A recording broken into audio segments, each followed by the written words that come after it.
In this video, I'm going to show you how to make steak pinwheels. Now we're going to be making some Philly cheesesteak pinwheels. So I'm going to get started by browning off some green and red capsicum, plus a brown onion that I've all thinly sliced. Then while our onion and capsicum are cooking away, I want to get about 15 briquettes going. So I'm going to open our barbecue up, get a fire lighter down on the charcoal grate, light it up, and then I'll get our charcoal chimney with the 15 briquettes in there over the top of our fire lighter. Then once your onion and capsicum are browned off, we can set that aside while we prepare our steak. Now we've got a beautiful little piece of skirt steak here, and all I'm going to do is trim any excess fat off.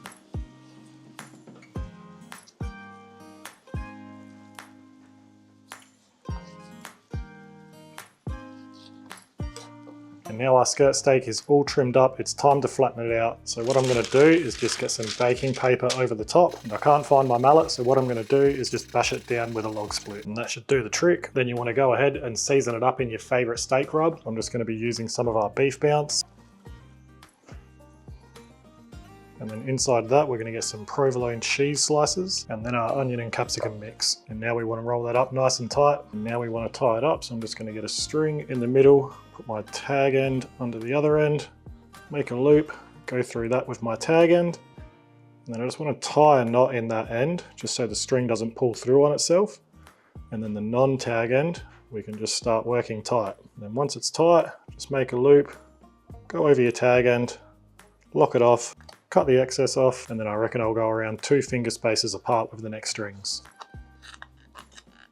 And now this is done, I reckon our briquettes are ready. So what I'm going to do is I'll get our charcoal chimney, I'll dump our briquettes over this side, just because our lid vent is on the opposite side, and then we'll close our lid, then we'll open up our vents and bring this barbecue up to temperature. For this cook, I'm not too fussed. I'll be happy if I'm between 250 to 300 Fahrenheit or 120 to 150 Celsius. Then once we're up to temperature, we'll open our barbecue, we'll get a nice little chunk of smoking wood straight on the fire, then we'll get our cooking grate back on, and then our steak on the opposite side to the fire, then we'll close our lid, and then we want to let that cook away until it reaches an internal temperature of about 48 degrees Celsius or 120 Fahrenheit, which I reckon will take around 45 to 60 minutes. Then after about 45 minutes, our steak has hit temperature. So what I'm going to do is take it out and then we'll sear the outside off.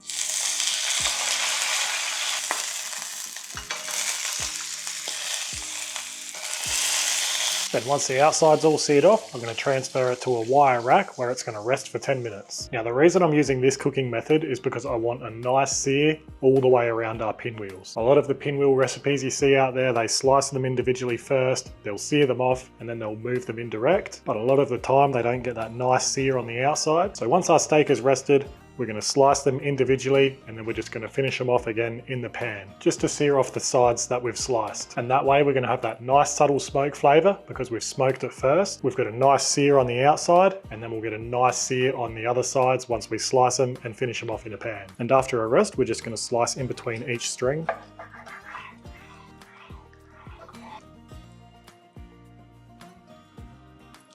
And as you can see, that is already looking delicious. But all we're going to do now is finish them off with a quick sear on both sides. And because they've already had a rest, once they're seared, we can get stuck into them.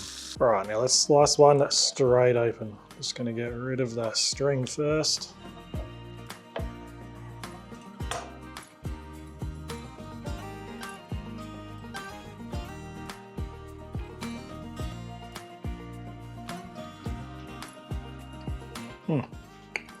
So good. Well, there you have it. There's how to make Philly cheesesteak pinwheels. I'll definitely be doing these again, and there's so many other flavor combinations you could try, but I'll put the recipe for this one down in the video description. While you're there, make sure you've subscribed to our channel so you don't miss our next videos. But for now, that's the end of the video. Make sure you give these ones a go, and I'll see you in our next video.